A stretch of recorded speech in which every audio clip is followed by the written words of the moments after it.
Hi friends, welcome back to smart Rajeshwari kitchen. ఎలా ఉన్నారు friends? అందరూ బాగున్నారా?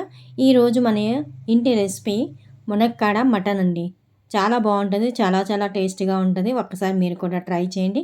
మీకు ఎలా వచ్చిందో కామెంట్ ద్వారా కామెంట్ చేయండి. వీడియో చివరి వరకు చూడండి ఫ్రెండ్స్. మీకు నచ్చితే లైక్ చేసి, షేర్ చేసి, సబ్స్క్రైబ్ చేయండి.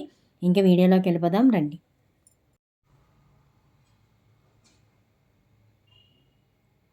ముందుగా మటన్ తీసుకొని క్లీన్ చేసుకొని పక్కన పెట్టుకోవాలి.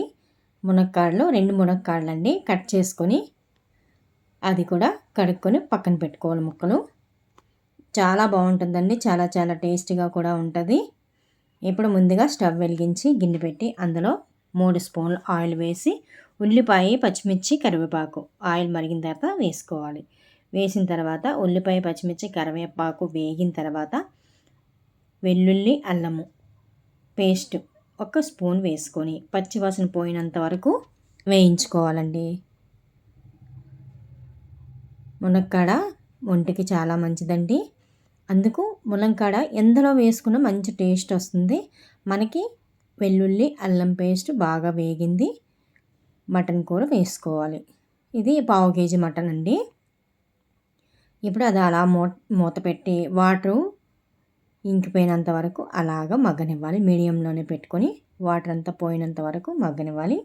ఈలోగా మనం ఆ కర్రీకి మసాలా రుబ్బుకుందాం. ధనియాలు పెద్ద స్పూన్తో 1 స్పూను, జీలకర్ర, అలాగే జీడిపప్పు, చిన్న కొబ్బరి ముక్క, మిరియాలు, చెక్క, స్టార్ పువ్వు, లవంగీలు, ఇలాచి చూసారు కదా, వీడియోలో చూపించినట్టు వేసుకోండి. వేసుకొని ఇలా మెత్తగా పేస్ట్లా చేసుకోవాలి. పొడి కూడా వేసుకోవచ్చండి, పొడి చేసుకొనైనా వేసుకోవచ్చు. మనకి గ్రేవీ కావాలంటే ఇలా ముద్దలా రుబ్బుకుంటే గ్రేవీ బాగా వస్తుంది. చూసారు కదా, నీళ్ళంతా ఇంకిపోయాయి. లేత కూర అండి ఇది, ఎక్కువసేపు ఉడకనవసరం లేదు. ఇప్పుడు ఇందులోనే కొద్దిగా పసుపు, ఉప్పు, కారం వేసుకోవాలి. వేసుకొని ఒకసారి మళ్ళీ కలుపుకొని ఒక 2 నిమిషాలు మళ్ళీ అలాగ మూత పెట్టి మగ్గనివ్వండి. అలా ఉప్పు కారం వేసుకొని ఒక 2 నిమిషాలు అయిన తర్వాత మన మునక్కాడ ముక్కలు వేసుకోవాలండి. చూసారు కదా, కలుపుకొని మళ్ళీ ఒక 5 నిమిషాలు మూత పెట్టి మునక్కాడలు కొద్దిగా మెత్తగా మగ్గాలి. ఆ తర్వాత టమాటా వేసుకోండి. ఎర్ర టమాటీ పండు ఒకటి మెత్తగా మిక్సీ పట్టుకోవచ్చు, లేదంటే చేతితో అయినా మెదిపేస్తే మెత్తగా అయిపోతుంది. చూసారు కదా, 5 నిమిషాలు అలాగా మూత పెట్టి మగ్గితే ఆయిల్ అంతా బయటకు వచ్చింది. మనకి టమాటా అది చక్కగా ఉడికింది. తర్వాత 2 గ్లాసులు వాటర్ వేసానండి నేను.